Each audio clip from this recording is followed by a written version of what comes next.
dukomeje rero, reka dukomeze mu gihe abandi bafunze mikoro, kugira ngo bigende neza tugere ku musozo. Presbyters moves to the country not advised. Kwimukira mu cyaro mu buryo buhubukiyeho ntabwo byemewe, ntabwo bitangwa mu inama. Mureke buri wese afate igihe cyo kwita cyane, by'umwihariko cyo kwitonda cyane, by'umwihariko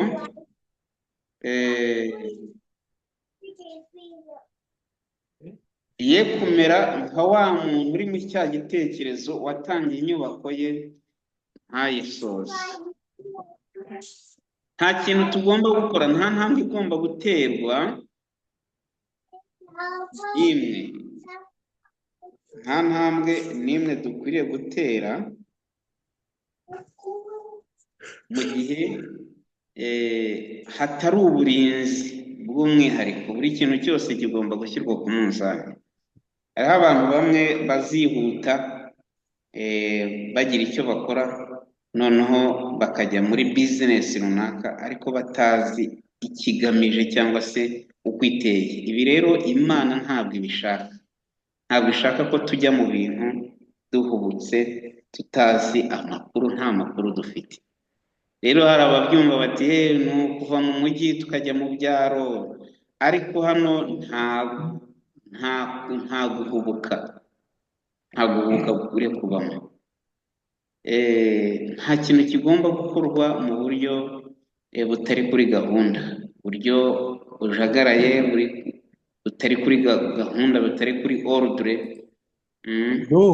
Habaho zibaze ko harimo hirya hano inzu ikanyeganyega. Sinzi, mudufasha abantu bafunguye mikoro kugira ngo tugendane. Ibintu yenda bituma habaho ibihombo se, ibintu ugasanga yenda umuntu ubwo guhubuka umutungo we uragiye. Ntabwo ibyo bintu biba biri kuri gahunda y'Imana, ntabwo biba biri kuri gahunda y'Imana, ahubwo haba hakwiye kubaho kwitegereza ndetse tukagenda ku mahame n'imigambi bikwiye, noneho kugira ngo bitaza kubamo intsinzwi cyangwa se kuneshwa. Noneho ni ikimenyetso kigomba gufasha umuntu kuba yava mu mujyi cyangwa se mu mijyi. The signal for flight from the cities. Ibimenyetso cyangwa ikimenyetso cyatuma umuntu ahunga umujyi akawuvamo ni ikihe? The time is not far distant when, like the early disciple, we shall be forced to seek refuge in desolate and solitary places. Ntabwo igihe kiri kure cyane nk'uko byagendekeye intumwa, aho tuzahatirwa gushakira ubuhungiro ahantu hitaruye, ahantu h'ubwihugiko. As the siege of Jerusalem by the Roman armies was the signal for flight to the Judean Christians, so the assumption of power on the part of our nation in the decree enforcing the papal Sabbath will be a warning to us. Nk'uko byagendekeye Yerusalemu ubwo yagotwaga n'ingabo z'Abaroma, bikaba ikimenyetso cyo guhungira to flight to the Judean Christians. Mbese aba bakristo b'i Yudaya uko bagombaga guhunga, ni nako ishyanga ryacu, ubwo yavugaga Leta Zunze za Amerika, nizigerageza guhatira abantu itegeko teka ry'isabato y'ubupapa.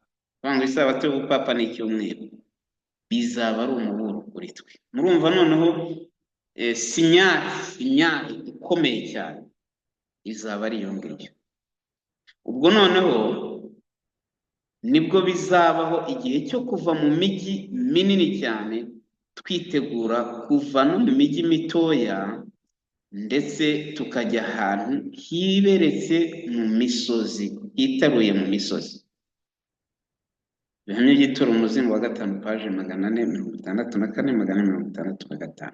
Ni icyo gihe niyo sinyare yanyu yo kuva uvuga ngo itegeko ry'icyumweru ubwo rizashyirwaho agahato, nicyo gihe cy'ubwoko bw'Imana buzahunga imijyi kandi buva mu mijyi mitoya nanone bwitegura kugera ahantu hiberetse. Mwumva rero ni process cyangwa se ni urugendo, ntabwo ari ibintu bizapfa kubaho gutyo gusa, ahubwo bizaba ari urugendo.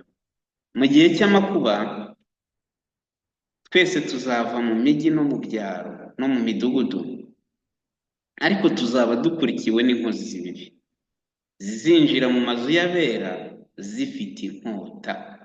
Umva hazaba ari igihe cy'akarengane kuko biri hariya mu nyandiko z'ibanze paje ya 34, cyangwa se abandi babyita inyandiko za kera kuko mbere niko bazitaga.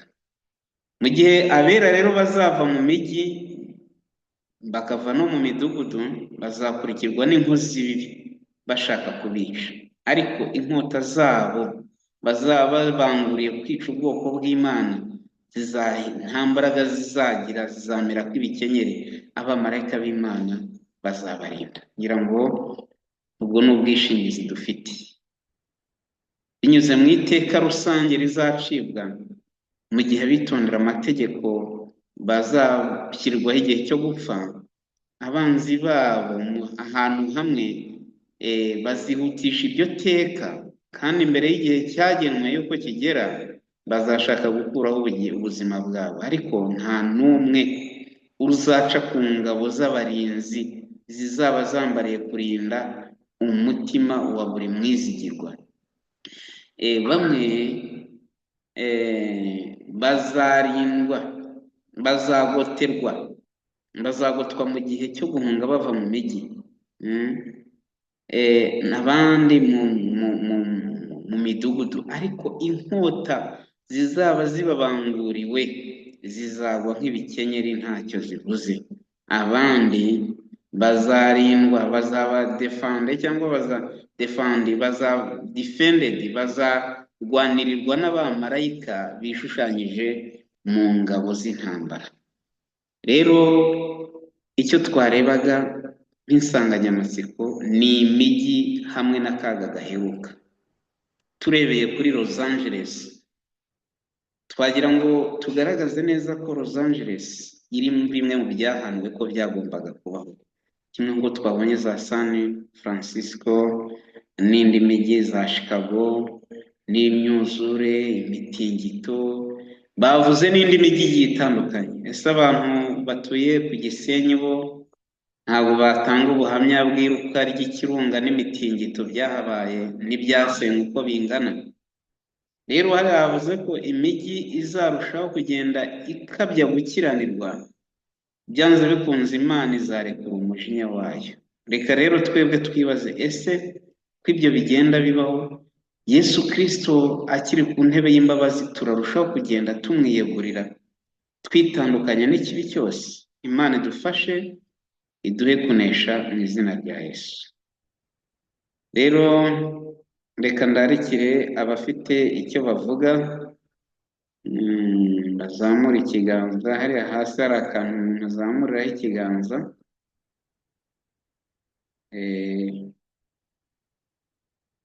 Sinzi niba mwakabonye, cyangwa se niba ushaka kuvuga watubwira ukavuga nta kibazo. Abashaka kugira icyo bavuga mbere y'uko dusoza, kuko Zoom yo iyo tutayishyuye nyine igenda ifata iminota 40. Ubu rero bari bayinyimye bavuga ngo nintegereze iminota 8 banze ishire. Ubu rero reka dusabe niba hari uwo wagize icyo ashaka kuvuga cyangwa se ubundi bunararibonye afite burenzeho ku byabereye hariya muri Los Angeles, kuko amakuru mfite kandi numvise yenda bivugira bo ubwabo ni ukuvuga ngo Los Angeles hariya ni umujyi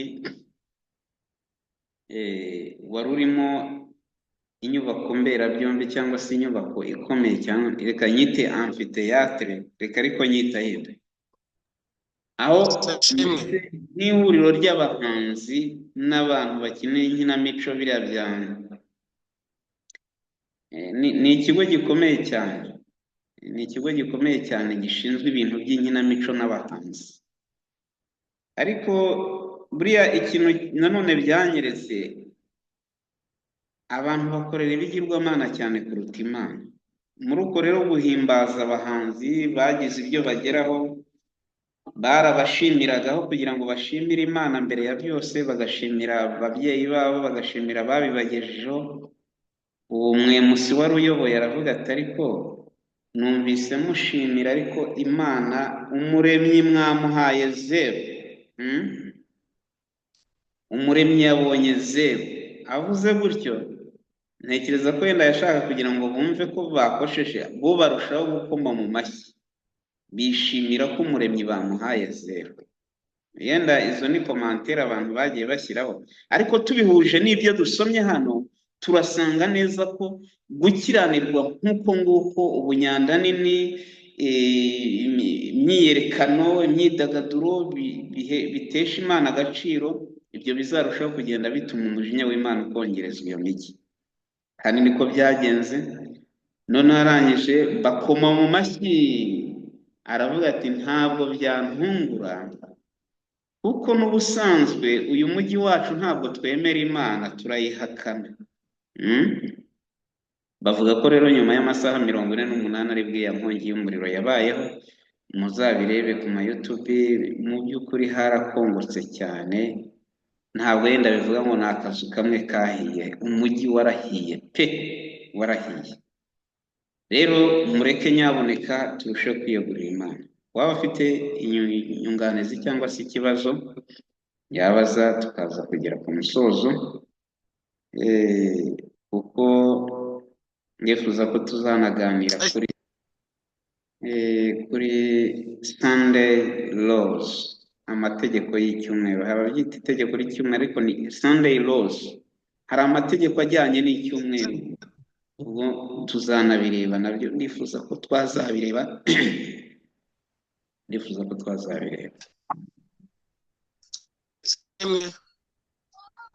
Amen. Nizabayo. Icyo mvuga ni ugushima, bashimira, nanshimira Imana yatumye ubu bumenyi mubugira, kuko buriya aya ni amahirwe twahawe yo kuba turi kubona iri koranabuhanga. Ubwo rero ngasaba abantu mwaba mufite iri koranabuhanga, muje mwihangana, ni ukuri mubicishe ku ma YouTube. Ibi bintu biba biri kumvikana cyane, nta kubyihererana, kuko ikigisho cyadufashije. Nanshimira abantu bavumbuye uburyo bwo kurekodinga, ni ukukora ivugabutumwa ryo kubikwirakwiza ku ma YouTube, n'abashoboye kubishyira ku ma TikTok. Ibyigisho ngibi bikaje bitambuka bikumvikana benshi. Ese ashimwe. Amen. Urakoze cyane Zabayo, nta kibita Imana irifaze. Urakoze. Nibyo, kandi n'iyo migi nayo tukayiburira. Hari abantu benshi bari mu mujyi, tujye tubohereza ubutumwa bw'umuburo. David, amakuru y'uko hari urugo rw'umukristo rutashoboye gufatwa n'inkongi y'umuriro, niba hari uwabisobanura yaduha ayo makuru. Hari uwaba abizi? Gusa narabibonye, ariko ntabwo nahamya niba ari byo koko. Hari igihe n'abantu baba bashaka views, ntabwo tuzi niba ari byo cyangwa niba atari byo. Ariko uwaba afite amakuru yatubwira niba ari byo. Hari uwaba afite amakuru?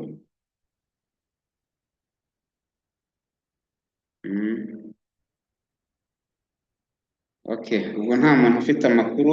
Ubwo natwe nuko twayabonye, ariko nta gihamya. Ishimwe Fabrice aravuga ngo nta gihamya 100% biri gifite. Ngo rero icyangombwa kuba urugo rw'umukristo rwararengewe cyangwa Imana yararurengeye, ntabwo tubizi, cyangwa niba atari byo, kuko ari nawe ari we yavuze ati ahubwo namwe nimushoramo imitungo izahiramo. None se kuki Imana itavuze ko izayirinda? ahubwo ikavuga iti iyo mitungo ahubwo mwe kuyishora aho ngaho, Imana yabitanzemo umuburo. Rero ni ukuvuga ngo ntitwabihamya kimwe n'uko byabaho. Imana ifite uburyo yigaragaza mu mbaraga zayo mu buryo butandukanye. Ngira ngo rero mu by'ukuri abantu dukwiriye kurushaho kwitegura kuza kwa Yesu, ariko ntabwo twabikora tudafite imbaraga. Mureke turusheho kugenda dusaba Imana idufasha kandi iduhe kunesha. Reka rero niba nta wundi, reka dushimire buri wese wabashije kwitabira iri teraniro ryo kuri Zoom, aho twaganiraga imijyi hamwe n'akaga gaheruka, iyi mijyi iri ku isi. Ariko turebye noneho, usibye n'imijyi na ya midugudu igiye irimo ibyaha bitandukanye n'akaga gatandukanye, ariko nyine uko bimeze n'ubundi ibishashi byo gukiranirwa bigenda bikwira hirya no hino. Reka rero Imana idufashe, turindire imiryango ye kwandura gukiranirwa, kandi tumere nka Loti wari i Sodomu ariko akaba yarababazwaga no gukiranirwa kwaho. Ariko nanone tumere nka Nowa waburiraga abantu, ndetse tumere nka Enoki nawe waburiraga abantu. Ibyo byose rero Imana izabidufashemo kandi izaduhe kunesha. Nibyo nsaba namwe mbasabira mu izina rya Yesu. Reka rero dusabe mushiki wacu Marito Mayide, niba twumva, adusengere dusoze iri teraniro. Uratwumva? Ashobora kuba atatwumva ahari.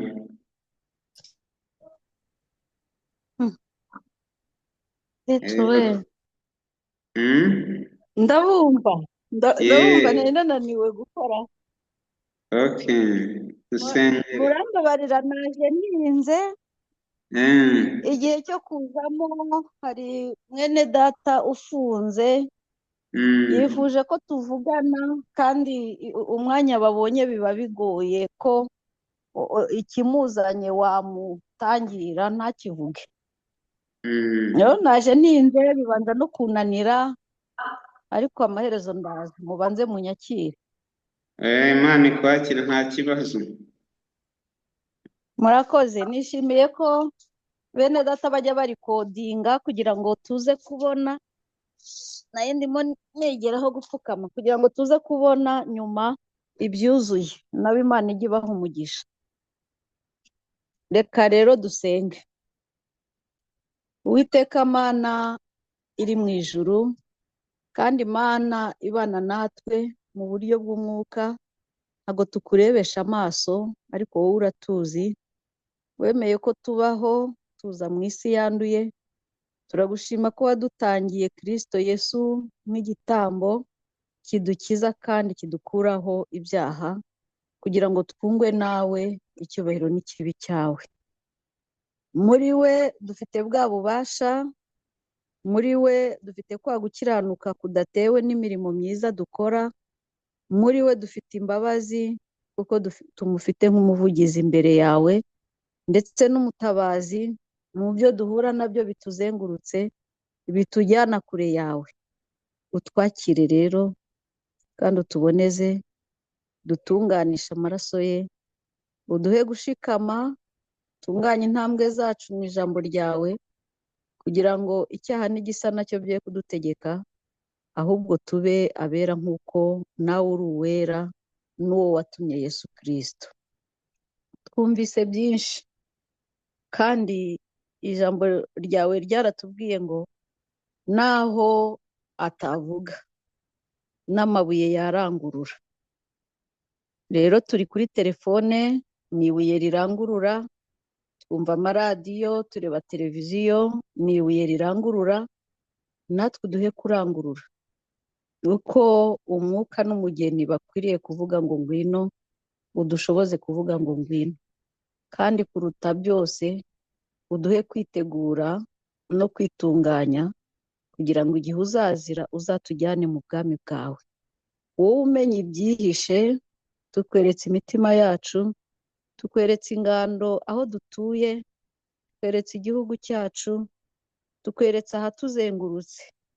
Uzi ibitunaniza, ariko ushimwe ko wagennye ikigereranywa na ya mabuye yo gutarukiraho, ukandikisha ibyanditswe byawe bitaraba, kugira ngo tujye turarama turebe hejuru aho gutabarwa kwacu guturuka. Tugushyize rero mu biganza ubugingo bwacu bwa none n'ubw'ahazaza. Uzaturinde kunanirwa kandi urugendo rugeze ku iherezo. Aba ariko uzatugenzereza n'imiryango yacu. Mwami, turagusaba ngo uyobore urubyiruko, uyobore abasore, uyobore abakuze, uyobore ababyeyi n'abana babo. Turagusaba ngo turinde kuneshwa. Kandi tukweretse bose abatarabasha kugerwaho n'ubutumwa, ababuhakana, umwuka wawe wera akabakabe bose, kugira ngo igihe gikwiriye tuzabone umusaruro tukuzanira, tukumurikira. Tukuragije uyu mugoroba, tukuragije iri joro, ndetse tukuragije n'igihe dusigaje imbere kugira ngo tugere mu isabato. Ngo ukomeze kuturinda no kutubeshaho amahoro, kandi ukomeze kudutera ibyiringiro no gukomera. Uhire umwigisha, ndetse uhire n'abumvise n'abiteguye kumva. Twese uduhurize imbere yawe mu rukundo n'imigisha. Tubisabye Data mu izina rya Yesu, amen. Amen. Murakoze cyane, turabasuhuje cyane.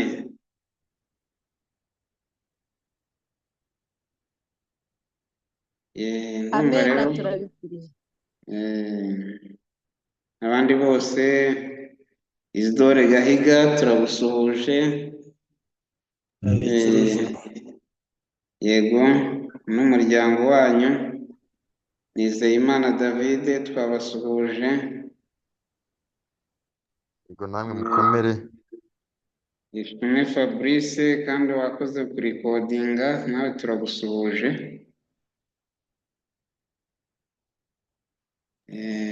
Yego murakoze. Witwa BF Suma. BF Suma. Inde turagusuhuje.